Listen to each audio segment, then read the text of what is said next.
Vieni a Matera, è ovvio che salverai questo video per sapere dove mangiare la miglior cucina tipica. Parliamo del primo ristorante nato fra i sassi di Matera circa 35 anni fa e che sorge in questa location a dir poco stupenda. E c'è anche questa suggestiva terrazza panoramica. Ho scelto il menù degustazione ed ho iniziato da una serie di antipasti della tradizione. Uno più buono dell'altro e non può mancare un assaggio dei peperoni cruschi.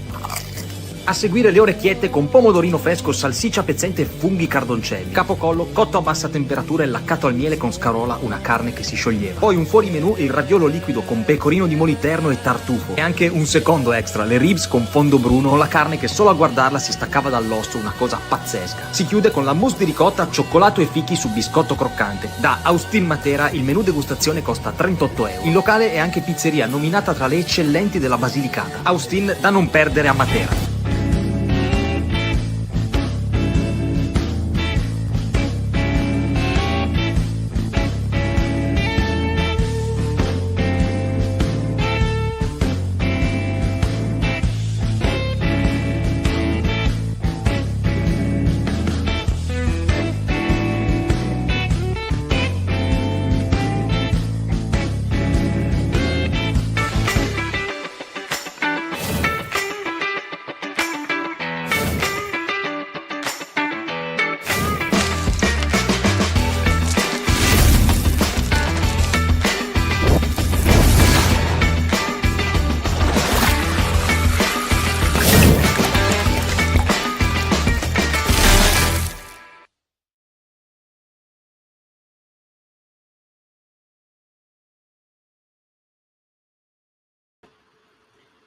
Buonasera a tutti gli amici di Officina Mediterranea, siamo qui nel nostro format di poesie, dedicato alla poesia, e per conoscere una nuova voce poetica, con molto piacere vi presento Lorenzo Cristallini. Buonasera Lorenzo.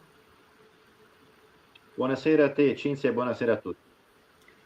Allora, prima di entrare nel vivo, nel merito del libro della Silloge di Lorenzo, vi ricordo che sono già pronti, già usciti, disponibili, insomma, per partecipare, vi invito a partecipare, i primi 2 bandi del nostro festival itinerante in 5 tappe.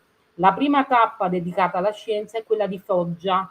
Il tema è le aberrazioni dell'intelligenza artificiale ed è diviso in una sezione letteraria, una sezione artistica, pittorica e una di arti visive, fotografia e fumetto.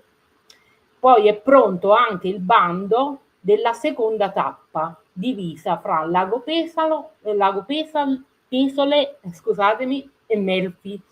Allora, Lago Pesole avrà un tema sociale, sport e inclusione, mentre la tappa di Melfi è dedicata alla figura di Federico II, sempre riferita all'inclusione, insomma alla visione lungimirante che aveva Federico II della tolleranza, insomma, eccetera. Ed entrambe le tappe prevedono delle sezioni letterarie, artistiche e quant'altro.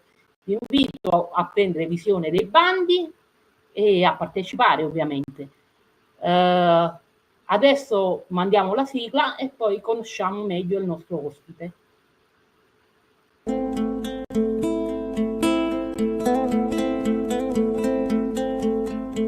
Sei nata senza nome e non riesci a sentire. Quando ti chiamo vieni per te far venire a dormire. E mo tu chiami sola, nessuno ti consola, nessuno ti consola, e abbracci stai lenzuola.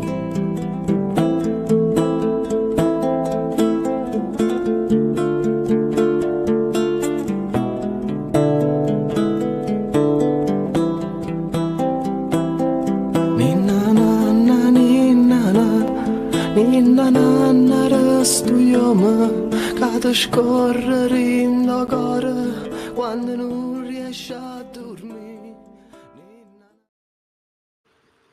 Allora, di nuovo buonasera agli amici di Officina Mediterranea che ci stanno seguendo, che seguiranno in differita l'intervista. siamo alla numero 50 del nostro format della puntata del nostro format dedicato alla poesia. La poesia è musica, la musica è poesia, e abbiamo come ospite Lorenzo Cristallini. Buonasera Lorenzo. Buonasera a te Cinzia, buonasera a tutti. Allora Lorenzo, prima di tutto sei per la prima volta ospite in Officina Mediterranea, quindi necessita una tua presentazione. Vuoi farla tu personalmente? Io ti conosco perché abbiamo pubblicato anche nella stessa casa editrice, ci siamo incrociati ad eventi, però vorrei che fossi tu stesso a presentarti ai nostri amici. Sì, io sono, come amo dire, un medico per necessità e un poeta per passione, un poeta che scrive in versi e rime, forse sono rimasto uno dei pochi a scrivere secondo metrica. Ho pubblicato, come hai detto tu, con la nostra casa editrice comune, non so se possiamo menzionarla, Certo, come no? con Certo, la Tile possiamo menzionare Edizioni. perché poi dobbiamo pubblicizzare anche il tuo libro. Salutiamo anche Elita Di Girolamo che conosco anch'io, che è la titolare di Atile Edizione. Assolutamente, e permettimi di salutare e di fare una menzione speciale, poi magari ne parleremo dopo, anche per Valentina La Battaglia, che è stata l'editor che mi ha seguito nel percorso che ha portato poi alla realizzazione pratica della mia ultima silloge.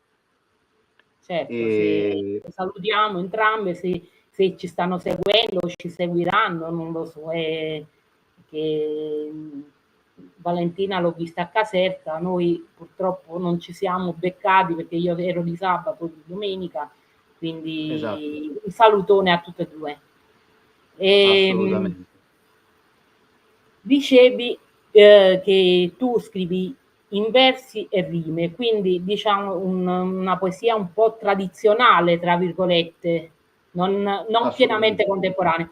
Però io ho notato una cosa, che la tua silloge è tradizionale in questo senso, ma contemporanea in un altro, perché i tuoi messaggi sono molto universali e molto sociali, molto attuali, quindi diciamo che si combinano le due cose. Assolutamente, hai centrato il punto in maniera magnifica. Io mi rifaccio alla parte classica per quanto riguarda lo stile. Io ho una mia metrica, un mio modo di concepire e di costruire le poesie e gli aforismi. In quest'ultima silloge non ci sono aforismi, mentre erano presenti nelle precedenti sillogi, ma il meccanismo costruttivo è essenzialmente lo stesso. Mentre per i messaggi io, come hai giustamente sottolineato tu, utilizzo dei messaggi che sono universali, dei messaggi senza tempo, che possono essere validi anche al di fuori dei confini italiani. Sono messaggi molto, diciamo, che abbracciano diversi ambiti, sono quindi validi un pochino per tutti. Anche mi è capitato di far leggere i miei versi anche a persone non di madrelingua italiana che hanno avuto la possibilità comunque di carpire tutti i messaggi che io nascondo dietro i miei versi e nelle mie rime, come dico io, ben protetti dalla magia della poesia. Sì, perché sono anche, diciamo, proprio dei ritratti nel vero senso della parola, nel senso che anche adesso, se ecco, tu hai parlato di nascondere, ci sono molti street artist contemporanei che nelle loro opere, tanto per citarne uno, Jorit per esempio, nascondono dei messaggi, quindi c'è una sottoscrittura, c'è una scrittura e una sottoscrittura. Assolutamente. Quello che dico io è che mi fa sempre piacere sottolineare è che spesso ci sono anche dei messaggi che il lettore va a ricercare in profondità, andando molto in profondità e trova cose che magari io non ho mai nascosto, e quindi questo mi dà un ulteriore stimolo a scrivere in maniera sempre più completa per quanto riguarda i messaggi, e anche uno stimolo ad andare avanti, e questo fa molto piacere a me, perché l'obiettivo che io mi pongo non è quello di una poesia fine a se stessa, ma una poesia che faccia riflettere. Quindi quando un lettore mi dice sai, leggendo i tuoi versi trovato questo messaggio che mi ha fatto riflettere su questo aspetto, e invece io non avevo mai pensato che potesse essere carpito questo messaggio, per me è estremamente importante, perché vuol dire che ho raggiunto il mio scopo, cioè quello di far pensare il lettore. Ma poi io dico, io scrivo sia in prosa che in versi, che è così, l'opera quando nasce una, però poi diventa 1000, 10.000, 100.000, perché ognuno ne trae. Ci sono persone che, ad esempio, da un mio racconto mi hanno tratto 1000 interpretazioni diverse. È stimolante questo, anche gratificante per chi ha scritto, come giustamente hai detto tu. Esatto, anche perché, come io sottolineo sempre, la stessa poesia letta dalla stessa persona, ma in momenti diversi, con una componente emozionale diversa, fa sì che venga percepita in un modo completamente diverso leggendola 10 volte. Io ho 10 interpretazioni diverse che possono essere tutte condivisibili e tutte giuste. Certo. Allora, introduciamo, prima di entrare insomma nel vivo, e anche farti qualche domanda da parte del pubblico, che già vedo che scalpita, introduciamo la tua silloge. Allora, questo format combina, ha un titolo che combina musica e poesia, dice la poesia è musica, la musica è poesia. Nel tuo caso io vorrei citare Leonardo da Vinci, che cercava di combinare poesia e pittura. Diceva che la pittura è una poesia che si vede e la poesia è una pittura che si sente. Quindi tu hai usato invece del pennello la penna e hai fatto questa galleria, possiamo dire, di personaggi vari, di vario genere, personaggi mitologici, storici, immaginari, leggendari, archetipi tipo il baro, come stavamo parlando prima, il fuggiasco, eccetera, Esatto. e personaggi letterari anche, e delineando un po' di quello che è stato il loro, diciamo, passaggio più significativo del loro vissuto, dal quale tu però non è che sputi sentenze, tu descrivi e dai una morale, un messaggio che magari questi personaggi hanno voluto lasciarci.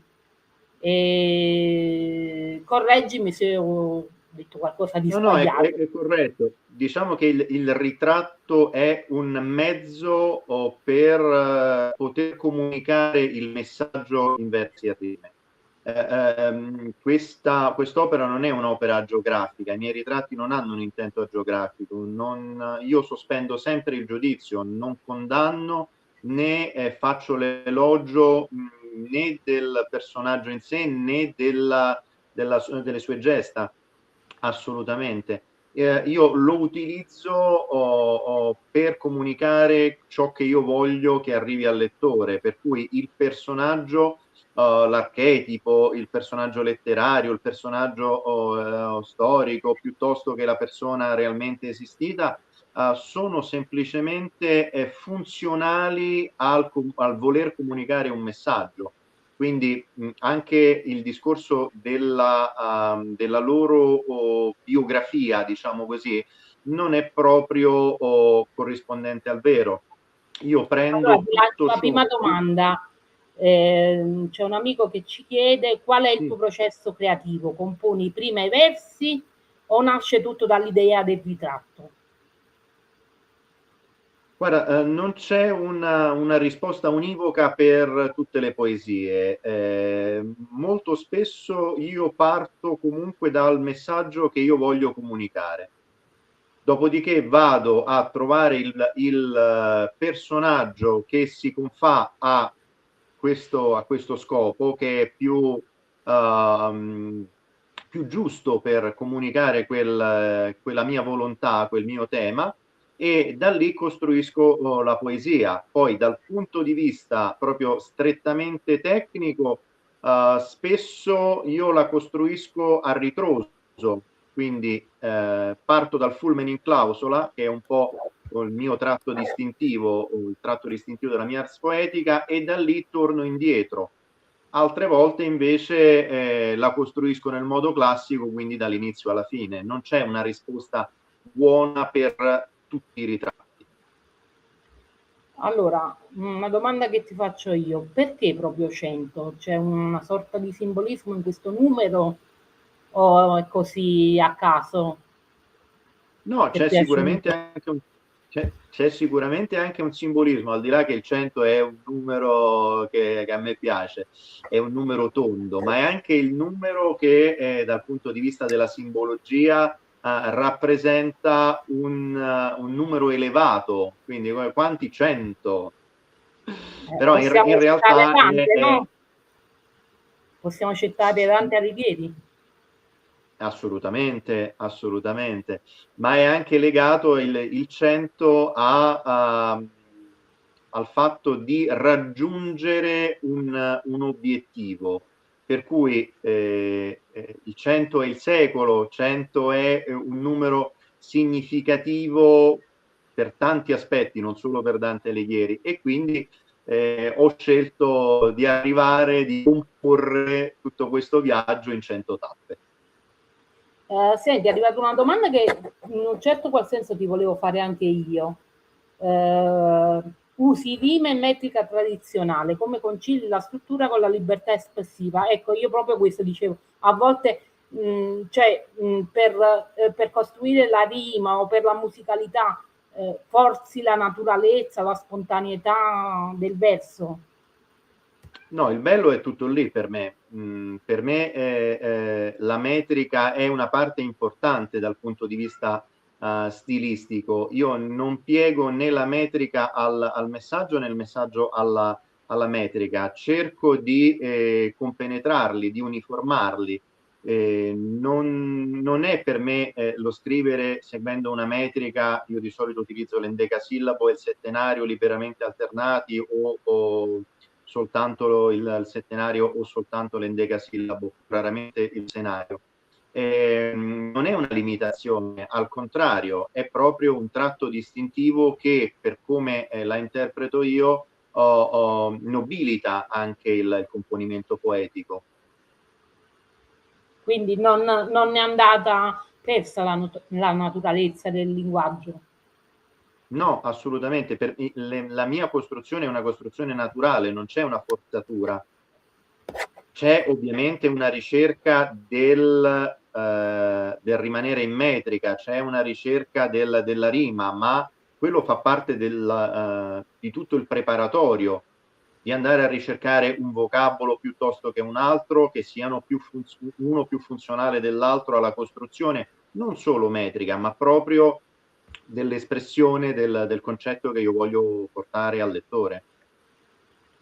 Come sono nati questi personaggi? Li hai scritti in sequenza, questi ritratti, oppure ognuno ha una vita propria, che è nato un componimento, diciamo, in diversi momenti e poi li hai raccolti?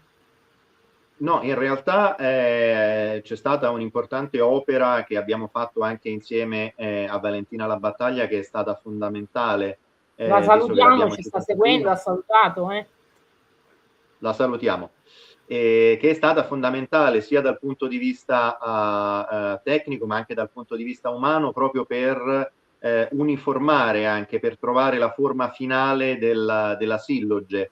Perché i ritratti non sono, come tu potrai vedere, e anche i lettori possono facilmente notare questa cosa, dalla nota che io metto in calce, che è quella della data, non c'è un ordine cronologico, ma c'è un ordine legato ai blocchi di tematiche in cui ho suddiviso la silloge. Quindi sono nati tutti in momenti diversi e poi sono stati collocati in particolari posizioni perché funzionali al percorso, al viaggio, perché di fatto questa silloge io la Un considero po' un come fa viaggio. un curatore in un museo quando deve sistemare le tele. Assolutamente. E una Assolutamente. domanda che è arrivata sul quanto ci sia di autobiografico in ogni ritratto di esperienze personali tue. Io comunque anticipo per chi vorrà leggere il libro, invito insomma perché è una lettura molto interessante che si conclude proprio con un'autobiografia, no? Un ritratto autobiografico il libro. Però ecco, questa nostra amica voleva sapere se anche in altri personaggi ci sono delle esperienze tue personali. Allora, come hai giustamente sottolineato tu, in una posizione strategica che è la fine o l'inizio del viaggio, perché questo viaggio può essere fatto dalla prima all'ultima poesia o in senso inverso, senza che l'essenza del viaggio cambi, c'è autoritratto, che non è stato collocato lì per autocelebrazione o perché mi mancava un qualcosa da inserire e quindi ho messo il mio autoritratto. È funzionale al progetto.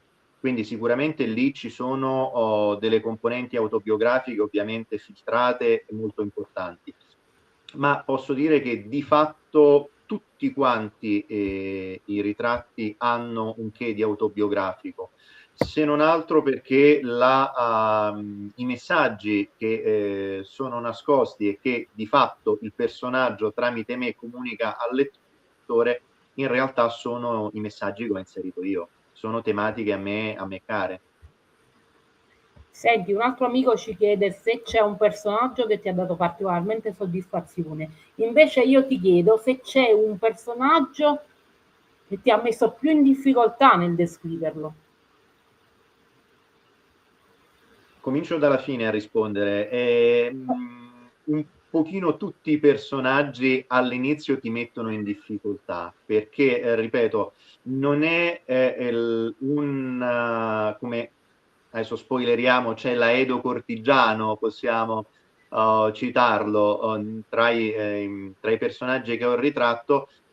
Io non sono l'Aedo Cortigiano, quindi non faccio un qualcosa per celebrare, come abbiamo detto. Per cui andare a scrivere, a descrivere un personaggio, sospendendo il giudizio senza condannarlo né tantomeno celebrarlo, visto che ci sono anche personaggi che hanno, poi sarà il lettore, ripeto, a dare il giudizio, ma hanno delle connotazioni che possono dare adito anche a giudizi non pienamente positivi. Tutti i personaggi c'è questa problematica, per cui non ce n'è uno in particolare. Per quanto riguarda invece l'ascoltatore che mi chiedeva quale mi ha dato più soddisfazione, se non ho letto male, quale è stato più semplice? Più soddisfazione. Giusto? Più soddisfazione. Ma sicuramente ci sono quei personaggi, non ce n'è uno soltanto, ma ci sono quei personaggi che hanno tante sfaccettature, che anche nel sentire comune possono essere percepiti in modi diversi. Ti posso fare come esempio un personaggio letterario, ma che in realtà è un personaggio realmente esistito nella mia città, che è Roma, che è Sant'Accia di Piazza Montanara, una famosa prostituta cantata dai versi di Giuseppe Gioacchino Belli. Quindi descrivere un personaggio che comunque ha un vissuto particolare in un periodo particolare, già protagonista di sonetti di un poeta come Giuseppe Gioacchino Belli, che è uno dei miei riferimenti assolutamente, ma a cui non mi posso avvicinare neanche lontanamente, è sicuramente un personaggio che mi ha dato soddisfazione. Sì, tu hai citato anche in una presentazione che io ho visto, anche Trilussa, e poi mi hai detto Assolutamente. che non scrivi in romanesco, però comunque io ti ho fatto notare che anche se non scrivi in romanesco c'è tanta romanità nei tuoi componimenti, quindi comunque si percepisce in pieno, insomma, anche un po' lo stile, ecco, tu hai detto anche di Belli, cioè si sentono questi echi romani. Assolutamente. Ti dirò di più, io mi rifaccio, oltre che ai già citati Belli e Trilussa, anche a tutti quei poeti anonimi che per anni si sono celati dietro la congrega degli Arguti, cioè dietro le statue parlanti di Roma a cui venivano affisse le pasquinate. C'è l'ironia, c'è la satira, c'è un Sì. modo di concepire e di E infatti io costruire questa il domanda volevo componimento. farti, che nel libro convivono ironia in alcuni ritratti, ma anche malinconia in altri. Come hai gestito questo equilibrio tra queste due componenti, diciamo, molto diverse di emozioni? Diciamo che i miei versi spesso sono anche un po' caustici, come tu puoi vedere, però non sono mai cattivi, non tolgono mai la speranza, però esprimono in modi diversi tutte queste diverse emozioni che tu hai citato e anche altre, perché la malinconia spesso è anche il risvolto della medaglia, l'altra faccia della medaglia della satira piuttosto che della malinconia, quindi andiamo a utilizzare lo stesso mezzo, la stessa forma per comunicare tutte queste emozioni che però in realtà hanno un tratto caratteristico, che è quello di essere le mie emozioni, è questo che le uniforma. Ok, senti, io ho visto due domande che più o meno, diciamo, una che era una domanda però che riassume un po' il senso della silloge ecco, che tu hai dato vita a hai fatto conoscere delle storie, delle figure un po' nell'ombra. Dice la tua poesia è servita a questo, cioè io penso che non è è proprio un'affermazione più che una domanda questa. E No, no, un'altra, è corretto e ti un'altra spiego era, perché la mia dici, poesia ha anche una finalità didattica in questo, io questo ci tengo a sottolinearlo, pur non avendo la forza e l'attendibilità delle fonti storiche, però sicuramente ha una finalità didattica. Mi è capitato perché anche con le altre sillogi che persone hanno conosciuto cose in più della mia città proprio grazie ai miei versi e alle mie rime. perché nella poesia, anzi nella galleria, chiamiamola galleria, non silloge, nella tua galleria di personaggi, diciamo che c'è un filo narrativo, cioè è un racconto ogni del personaggio, a meno di un pezzo di vita di quel personaggio. Quindi Sì, ecco, la domanda che ha fatto un'ascoltatrice dice richiede tempo, attenzione. Io vorrei dire che anche se è molto colta come componimenti, ecco, si può recepire benissimo il messaggio finale che è molto universale, sociale, attuale e diciamo molto accessibile. Magari sì, le cose invece che non si recepiscono, magari perché sono frutto magari più di, ecco, hanno un contenuto didattico, come hai detto tu, possono essere uno stimolo a far conoscere quel personaggio di più. Quindi trovo che sia interessante leggere un arricchimento totale, insomma. ti ringrazio. Ti ringrazio. No, no, assolutamente. Io poi ho inserito anche per facilitare la lettura delle note, specialmente quando io faccio riferimento a personaggi poco noti, poco conosciuti o anche a modi di dire che sono spesso di derivazione romana o comunque poco conosciuti al di fuori di Roma. O anche quando si tratta di personaggi, prima ho citato Sant'Accia di Piazza Montanara, chi non è proprio un cultore del Belli difficilmente conosce questo personaggio, ma è un esempio legato anche a questo qui, è quello di un'altra poesia in cui io cito un esponente di una famiglia della nobiltà capitolina, sempre in riferimento a componimento del Belli, in cui io parlo di tale Caffarelli che aveva, diciamo, una menomazione per cui aveva un braccio più corto dell'altro e veniva citato dal Belli in dei versi che poi sono diventati proverbiali. Chi non sa chi è Caffarelli ha difficoltà sicuramente a interpretare quella poesia, però io l'ho messo in nota, quindi questo facilita sicuramente l'interpretazione e la lettura. Senti Lorenzo, siamo non in chiusura, però quasi, direi di, insomma, vorrei che tu ci leggessi qualcosa di più, ecco, per dare proprio per dare ai nostri ascoltatori il senso proprio di questi ritratti, ecco. Assolutamente. Allora, vi leggo Gli inganni della mente di Penelope, che permettetemi vorrei dedicare alla mia editor, visto che è una delle poesie che a lei piacciono molto. Gli inganni della mente di Penelope.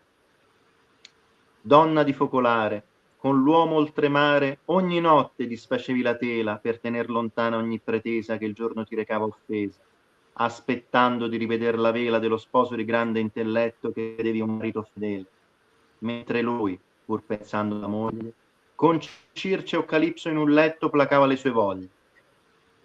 L'immago che la mente si crea per ciò che il cuore spera ma lo sguardo ignora, quasi sempre non è corrispondente al vero, bensì è una bugia, parto di una candida magia, che all'alma la pillola indora per rendergli la vita men severa. Per la sopravvivenza in un mondo crudele, quando del certo si deve far senza, quasi sempre bisogna raccontarsi una bianca menzogna. 28 agosto 2025. Vabbè, penso, ecco, anche a parte che penso il personaggio mitologico di Penelope sia conosciuto, sia ampiamente conosciuto al di là, insomma, degli studi fatti o non fatti, però comunque il messaggio è chiarissimo, cioè, non è solamente legato alla figura di Penelope, appunto tu dopo ricavi questo messaggio da poter utilizzare per chi che sia, insomma. Sì, no, chiaramente, come dicevo prima, il personaggio è semplicemente un mezzo per poter esprimere poi un messaggio di portata universale.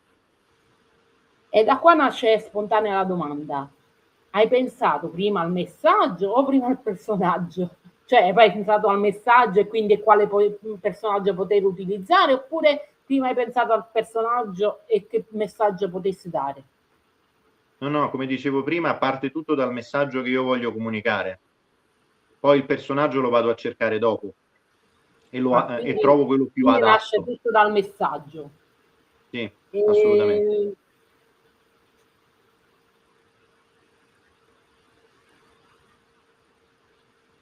Che ne so, per esempio, quando parli di Arianna, Sì. non so se c'è a pagina 85. Sì, la prendo Hai subito. pensato prima al messaggio e poi hai pensato alla figura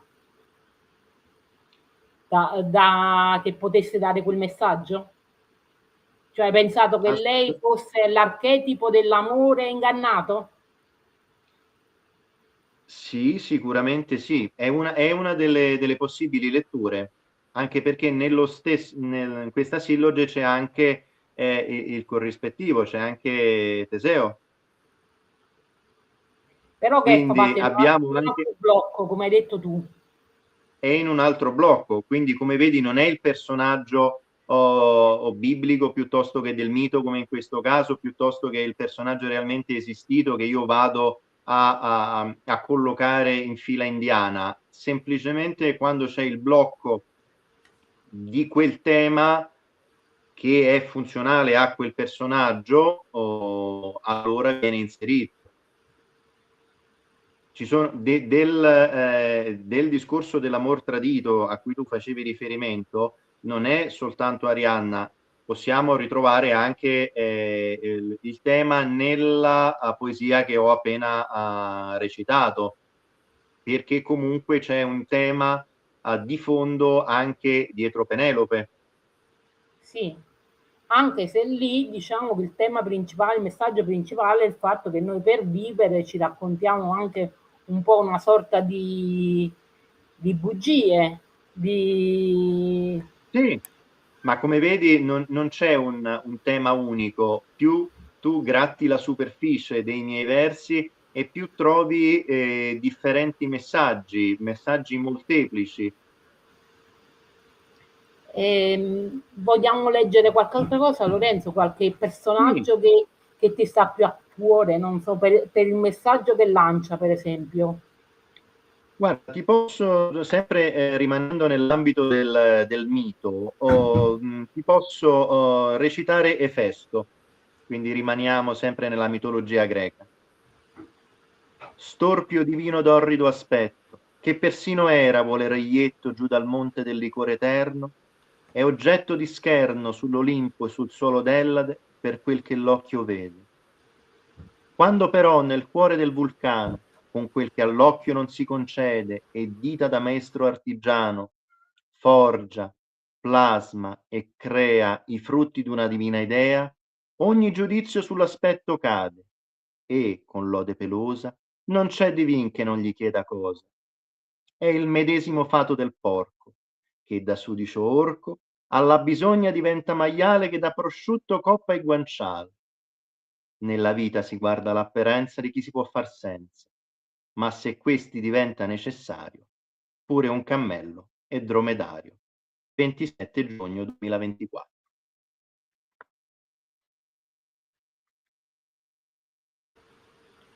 È abbastanza chiaro, ma se vuoi aggiungere qualcosa su questo... Ma il messaggio sicuramente è chiaro, però non è l'unico. Sicuramente i versi finali danno con il fulmen in clausola danno contezza di uno dei messaggi, però c'è anche voglio fare un discernimento, questa può sembrare anche una poesia sul body shaming, sull'aspetto, in realtà non è così, i messaggi che No, ci sono io dietro sono sull'utilità penso che sull'utilità è cioè sull'utilità, ma anche sull'opportunismo. Io l'ho letta come una sull'opportunismo. poesia sull'opportunismo, Esatto, esattamente, però alcuni anche se ci possono sono anche... poesie in cui tu eh, in cui tu esplori il tema della diversità, del body shaming, se vogliamo usare un termine moderno, però non mi sembra questo il caso. Io l'ho vista più come un messaggio di opportunismo, cioè che diciamo, per i fatti propri, detto in maniera molto terra-terra, per i fatti propri, insomma, noi ricorriamo anche alla persona più odiata. Certo, questo è uno dei modi di vederlo, però ripeto, non è l'unico, si può vedere come il discorso del body shaming, come il discorso dell'opportunismo, come il discorso anche di fermarsi all'apparenza, perché comunque uno, come accade nel mito, vede il buon Efesto storpio accanto a la bellissima di turno, sposato, diciamo così, in maniera un po' forzata alla bella Afrodite, che poi ovviamente si dedica poi a Marte, eccetera, eccetera, e non vede oltre il suo aspetto fisico. non vede invece che lui è un grande fabbro, è colui che riesce addirittura a imprigionare sua madre con un marchingegno da lui organizzato, la sedia con tutti quei fili, eccetera, eccetera, riesce a imprigionare e quindi a sottolineare i due amanti e a portarli allo scherno dell'Olimpo, come avviene nell'Iliade, per cui ci sono tante tematiche. Va bene, Lorenzo, in conclusione, vuoi dirci dove trovare il libro e soprattutto invitare i nostri ascoltatori perché comprare questo libro, perché leggere questo libro? Per leggere, perché dobbiamo fuggire da un nulla culturale, come io ho scritto nell'introduzione, imperante, che nel mondo di oggi vorrebbe portarci in una landa desolata che assomiglia sempre di più a ciò che resta del regno di fantasia dopo il passaggio del nulla nel libro La storia infinita. Quindi per fare un percorso, un viaggio che ci porti a riflettere e a sfuggire a questo nulla quotidiano, io mi permetto di consigliare questo libro per fare questo viaggio. Sì, come ho detto prima, è un arricchimento a livello culturale e anche umano, perché comunque i messaggi sono molto sociali. Sì, assolutamente. Il libro si può trovare in tutti gli store online oppure può essere ordinato nelle librerie di quartiere. E niente, io ho letto con piacere il tuo libro, ripeto, per me è stato divertente, è un arricchimento perché i personaggi più, diciamo, romani magari anch'io non li conoscevo, come nel caso della prostituta che hai detto tu. Niente, vorrei dire in chiusura magari ti potrei chiedere se potessi aggiungere un personaggio, quale sarebbe in questo momento? Ma ce ne sarebbero tanti, però quelli che non ho inserito, e non solo perché andavano oltre il numero 100 di cui abbiamo parlato prima, sono forse quelli che mi danno delle emozioni molto particolari che voglio ottenere per me, non voglio dare, permettimi il modo di dire, in pasto al lettore, voglio viverli più nel mio privato. O magari li devi digerire ancora meglio per poterli esprimere. Anche volendo, possiamo dire anche così. Va bene, Lorenzo, è stato un piacere fare questa chiacchierata, spero che ti sia trovato bene nella tua compagnia. Io ho cercato di proporti tutte le domande che sono arrivate in diretta. Se ce n'è qualcuna a cui non ho dato, insomma, evidenza, puoi rispondere tu tranquillamente sotto il post che è sulla pagina di Officina Mediterranea. Sì, assolutamente. Io ti ringrazio per questa opportunità, è stato un grandissimo piacere, oltre che un onore. Vabbè, è sempre, insomma, un piacere per noi ecco, far conoscere volti e penne nuove, appunto, come hai detto tu, altrimenti cadremmo nel nulla. La cultura ci serve perché appunto la cultura è bellezza e la bellezza salverà il mondo, diceva Dostoevskij, no? Assolutamente, d'accordo. E vabbè, allora io saluto di nuovo tutti, ringrazio Donato alla regia e al prossimo appuntamento con la poesia. Buona serata. Alla prossima, un saluto a tutti.